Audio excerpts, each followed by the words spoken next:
What's up, friends and family from Bourbon Real Talk Land? It's your boy, Randy Sullivan here, coming at you again. And today we have a very special episode for you guys. With another top 10 list. Let's just get right into it.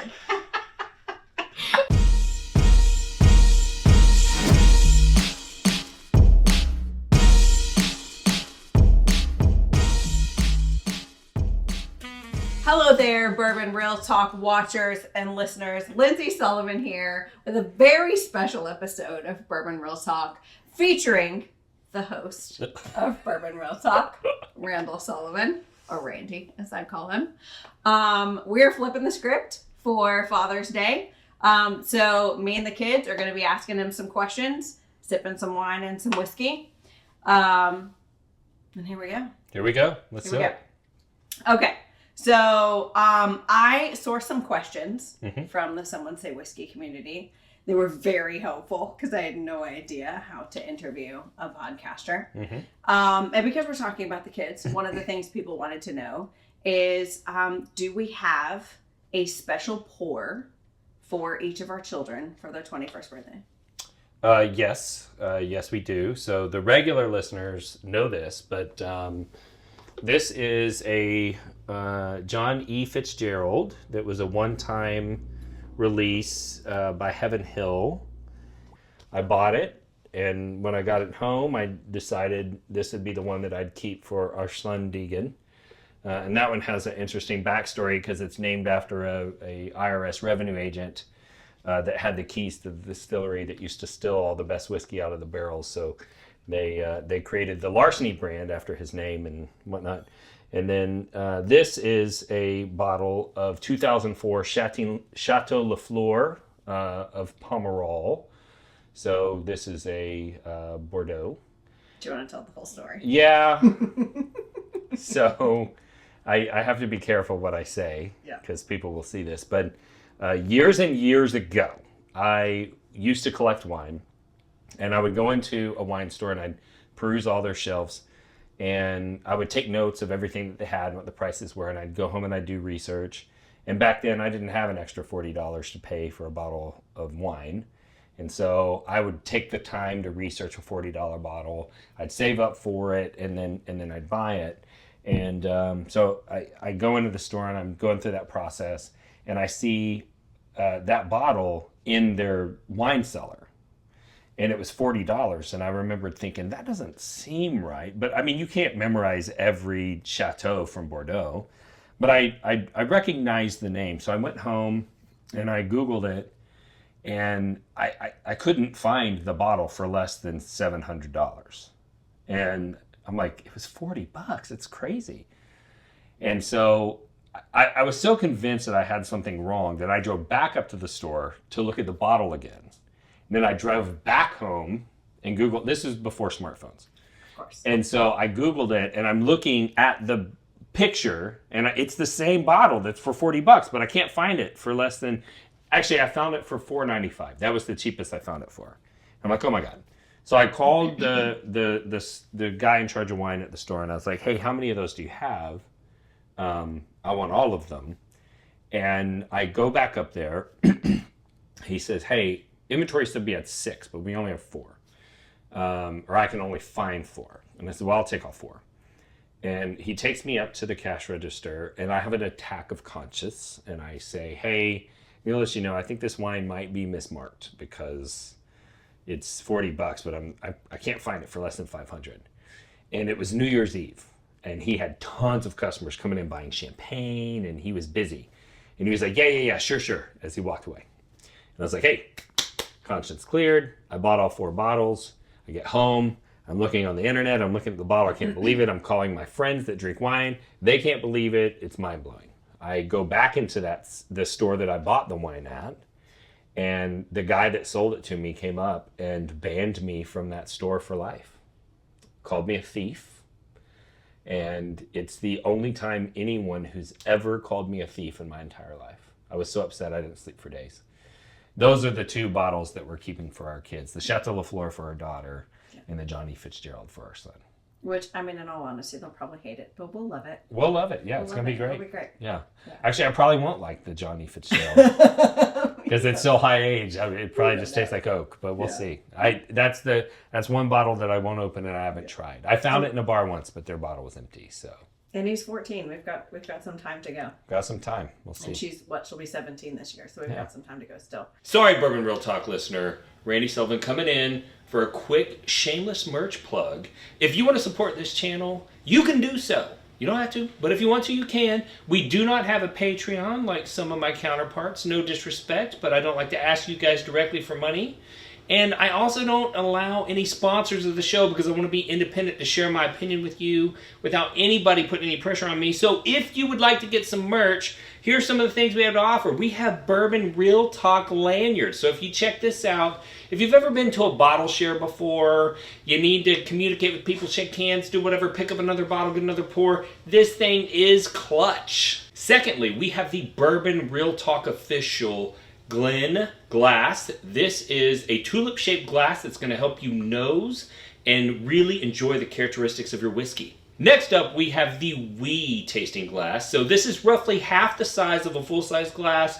This is something very special because on the market there were only 2 sizes of this glass, and we created a third because my wife, Lindsey, check out episode 100, is an amazing person who can source things and make things come out of nowhere.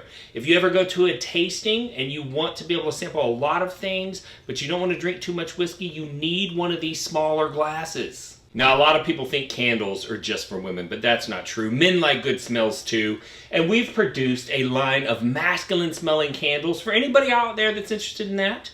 We've got leather and charcoal and tonka for you guys. Now, as you get more involved in the whiskey collecting game, you're going to make friends and you guys are going to trade samples, and you need a beautiful solid wood storage case to keep them in because otherwise they're just going to clutter up your shelves. We have 2 sizes, one for 1 ounce sample bottles and one for 2 ounce sample bottles. But if you really want to step your whiskey game up, what you need is an American Whiskey Aroma Kit. Bourbon Real Talk official. This has 36 separate scents inside of it that are going to help you develop your whiskey palate. You can sit down with a dram, break it down to its components, take your whiskey review level to the next step. This kit is used at 2 major Kentucky distilleries I can't disclose, but one of them has confirmed that they use this to train their sensory team. So if you want to take your whiskey game to the next level, you need to pick up one of these American Whiskey Aroma Kits. But if you didn't see anything that you liked here, that's fine. It's okay. We're just glad to educate you. We love to have you as a listener. Lots of really good questions. I don't think that I can even get to all of them. But along the lines of our kids and alcohol. Because this is the Father's Day episode. This is the Father's Day episode. So someone asked how we handle having teenagers and all of this alcohol in the house. I mean, and I don't want to sound like the naive parent, but we've never really held anything back from our kids. So as a result, I feel like it's knocked back a lot of the curiosity. And I don't want to be the naive parent that says that, you know, like my kids would never or whatever. Sure. Because I realize at some point that they're going to start making those decisions. But so far, they haven't really shown much interest in that type of thing. And so, you know, I make a point to not overindulge. I mean, I've been pretty brutally honest with everybody that I drink. I drink every day. I mean, there are days that I don't drink, but that's pretty rare. And so, but I never drink so much that I don't feel comfortable driving, right? And so my kids see that modeling of responsible drinking, and my daughter's 16, and you know I've shared with her, look, and I've shared with my son too. I said, hey, if you're curious, let me know. We'll talk about, you know, whether or not you can try something like this. But whatever you do, I don't want you to try it on your own because you don't know what you're doing, and you know it could have some pretty major consequences.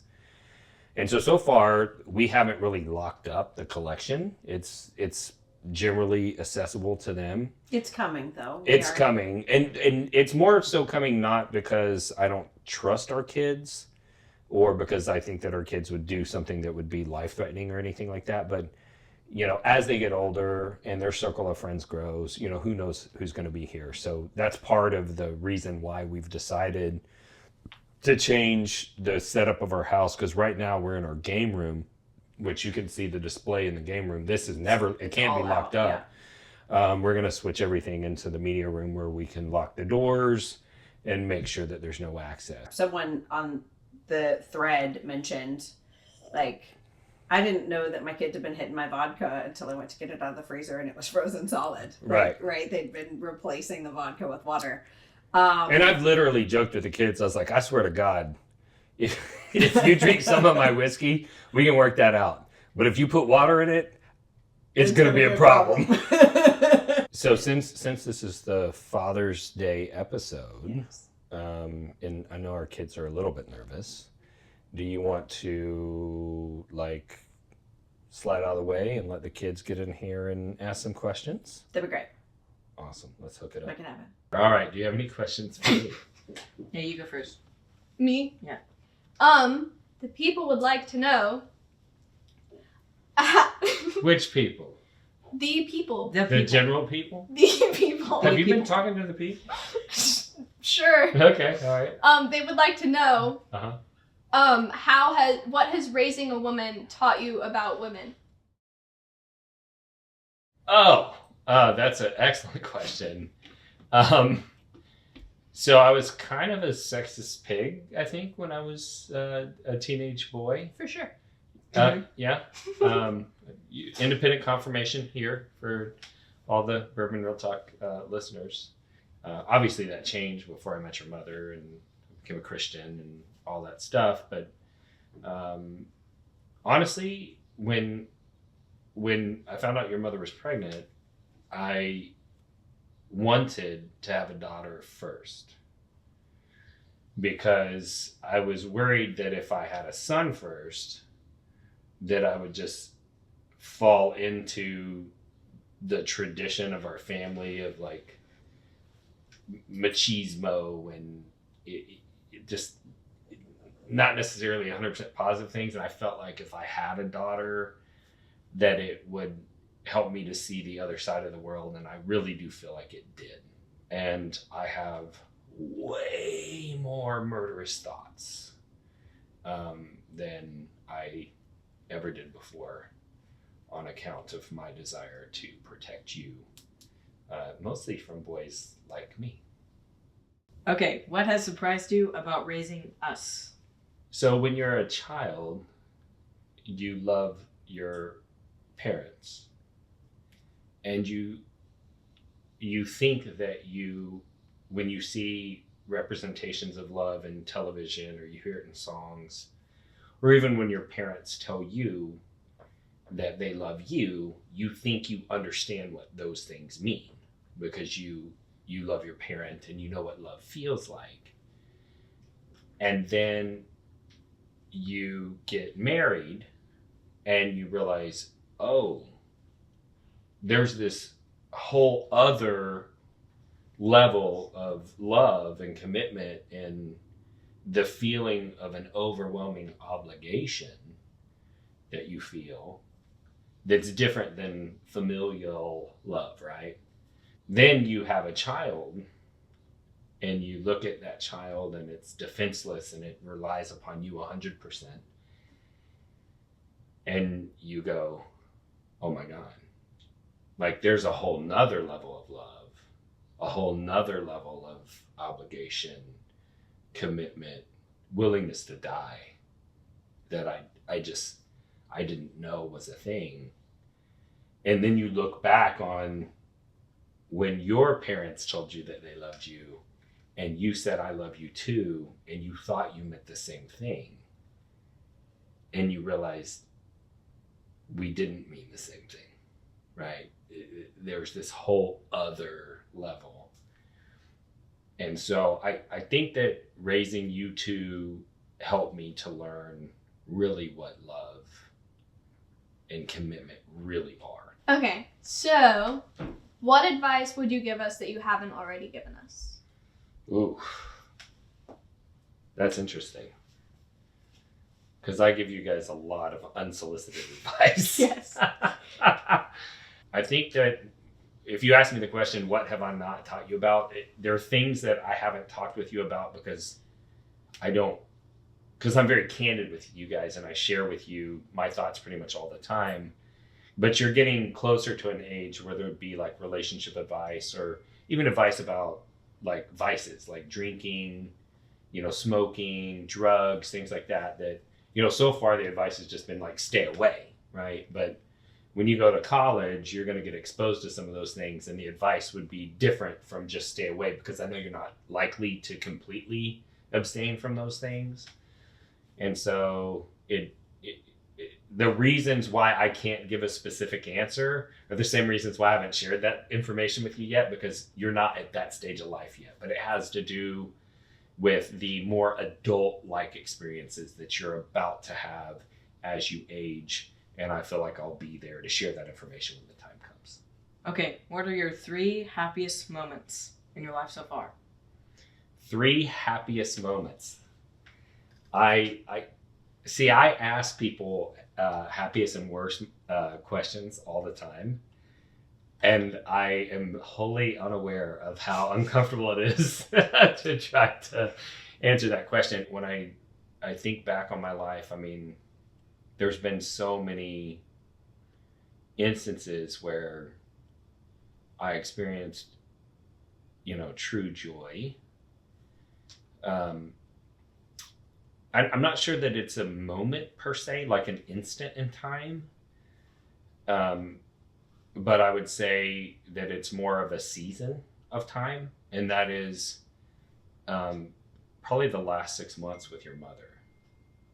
Because we always had so much, we have a very tumultuous relationship where we, argue and fight about a lot of things. And it wasn't really until this podcast and her sourcing the merch and her helping with the things that I'm involved with in the whiskey community that, and she is no longer working her full-time job, and her full-time job is to deal with, merchandise sales and sourcing and all of that stuff, that I really felt like we were a team, right? And so that's really probably, if you say, what's the happiest season of your life, it's probably that. A second would be when we lived in Austin. So I had taken a job with a real estate education company down in Austin. We were only down there for about a year, but it was one of those jobs where I worked, I got to the office at 7 and I didn't leave until 6, Monday through Friday. But Saturday and Sunday, I never had to do anything unless I happened to be traveling. And it was Austin. So there was all kinds of outdoor things. And for the first time, we were making a little bit more money and we had some disposable income. And every weekend we went to go do something with you guys. Like, I don't know how many zoos we went to when y'all were little, but it was a lot. And I love animals. And so we went to so many zoos that you guys got to the point where you were just like, ugh, like not another zoo. But you asked for 3. So I would say the third would probably be our trip to San Diego. Like, everything about that was just like, super low stress when it was just our family. And we went to the tide pools and we saw the octopus and we saw all of the sea anemones. And we went to that aquarium and we saw all the animals there and all the great food. And my favorite part of the entire trip was cooking s'mores on the beach, which was like stupid, right? Because we were doing like some really expensive high dollar stuff. And then we went to Publix and got like a couple of pieces of firewood and some starter blocks and everything you need to make more s'mores. And we were staying on on the lagoon side, and we could walk out of our hotel room's back window or sliding glass window and walk out on the beach, and there were fire pits, and we started a fire, and I watched Deegan play in the fire, and we made s'mores, and it was... We lit so many matches. Yeah. Oh. Sister used like 3 whole matchboxes. So many matches, yeah. Just put them right in the sand. So I'm going to call that my top 3. And I don't mean to exclude any experiences that we had with anybody else that might be watching, but when you asked me, those are the 3 that popped to mind. So, all right. So what other questions you got from the field? Okay. There's lots of questions from Someone Say Whiskey, and I don't even know how to field through all of them. Okay. Someone did ask. Yeah. What would you consider the low points of everything that's, happened with whiskey, right? Mm-hmm. Whiskey club, whiskey community, all things whiskey, all the things that have happened to us, whiskey. What are the low points and what is the high point of the whiskey community? While I drink your Van Winkle. You did promise to make me cry. Low point. I wasn't prepared for when I started the podcast for the backlash from the people that were like, I mean, I considered them friends, but I guess we're just acquaintances of people who knew me from the whiskey community. I just wasn't prepared.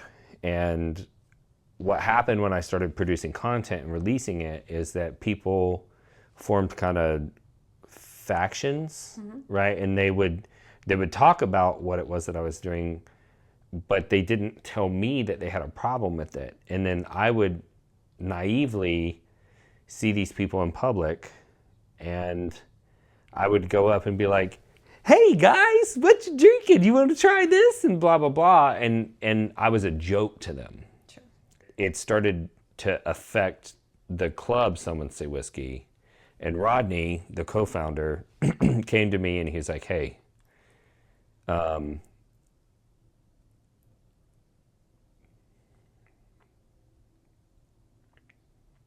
everyone hates you." And I'm like, "What do you mean? Everyone hates me? Like, I'm going to lunch with all these people. I'm like hanging out. What do you mean everyone hates me?" And he's like, "Bro, like, I'm your friend. It's hard for me to say this, but I'm the kind of friend that's going to tell you the truth. I've been asking, even people that you think you're close friends with, they're all talking shit about you." And I didn't know what to do with that information. I'm very introspective. And so I started to consider whether or not what people were saying about me might be true. And so when somebody would say like, "Oh, well, you're a self-promoter," right? And I'd go, "Okay, well, who the hell does all of this to produce a podcast and doesn't hope that someone watches it," right? Like, of course I'm a self-promoter. Like, what else am I gonna do? But people treated me like it was for like ill-gotten gain. Sure. Like I was trying to take advantage of the community for my own personal benefit. And I would tell people like, well, maybe that's true. If it is, I'm not conscious of it. But if I'm as evil as you think I am, maybe I'm doing it and I don't realize it. And I had to consider that all of the negative things that people were saying about me may have been true.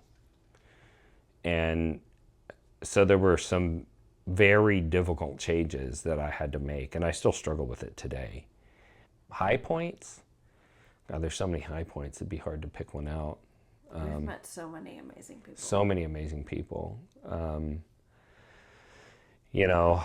mean, everybody that I've met that's, a luminary in the whiskey community, it's just been a great experience. The jokes about me tasting bananas and whiskey, right? Like, it's been great. I mean, like, we had a bag of banana runts that were given to you by David Whitmer, the master Yes. distiller from MGPI. Yes, Yeah. and they were hiding in the cabinet. And I noticed that the bag kept getting smaller and smaller. And I realized that our nieces were open, like, there's 200 open bottles of whiskey. And my nieces were opening the whiskey closet and stealing the runts. Stealing the runts, yeah. They ate every last bit of the runts. But yeah, like, you know, the reveal of David Whitmer saying, "Hey, I got you a gift," and we're recording, and I open it up, and it's a bag of banana runts, and that's hilarious. Or, you know, I picked a Kentucky Spirit with Eddie Russell, and him making jokes about me tasting banana and whiskey. Or, you know, one of the greatest experiences was with Freddie Johnson, and we had a Zoom call scheduled with him for Someone Say Whiskey, and we had a planning call the night before. We ended up being on the call for 3 hours. We're just sitting there drinking, and he's telling stories that I've never heard in any of his podcasts or documentaries. And he got pretty personal to the point that the next day when we did the call, Rodney and I tried to prompt him with questions to get him to tell the same stories, and he wouldn't do it. Yeah. Right? And I'll end with this. We went to Kentucky, and I was supposed to interview Freddie. Mm-hmm. And he had scheduled for our club to meet him for drinks, and he just didn't show up. He picked the date, the time, the location. He just didn't show up. He didn't respond to any of the messages that we had sent him. And so when we went to Buffalo Trace to pick the barrel, he showed up to the tasting.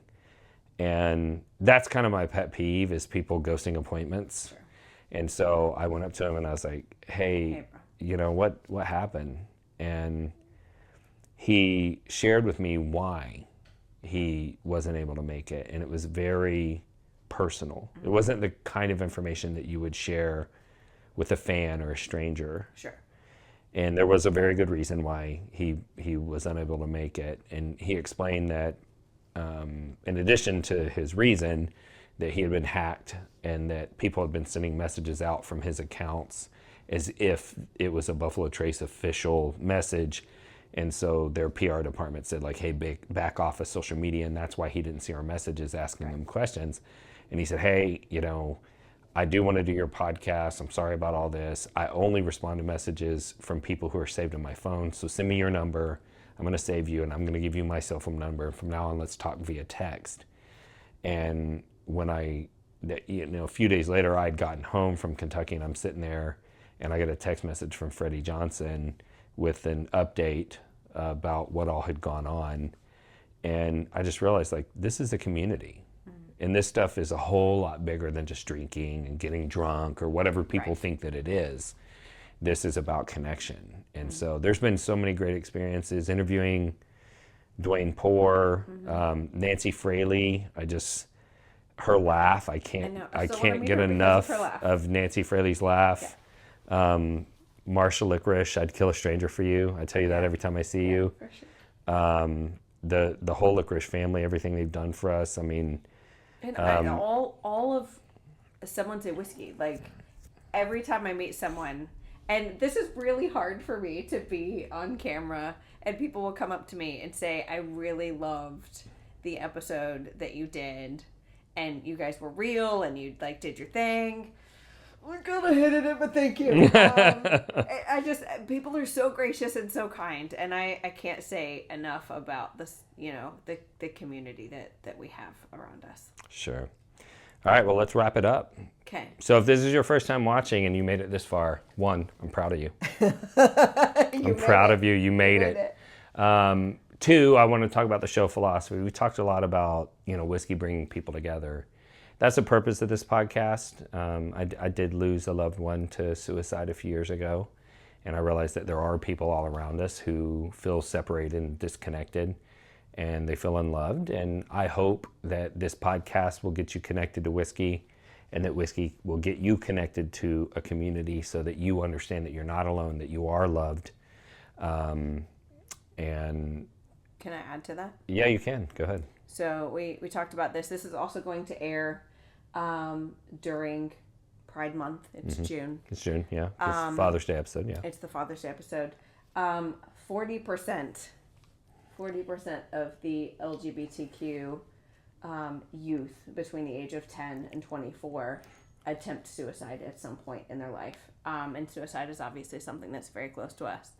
And I was hoping that I could get through this without getting weepy. But if you're in the LGBT community and your family has turned away from you and you don't have a family, you've got a mom and dad, sister, brother, and an uncle here.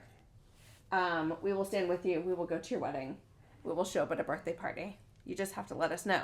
So, along that vein, if you woke up this morning and you were unsure if anyone loved you, know that we love you. We'll see you next time on Bourbon Real Talk.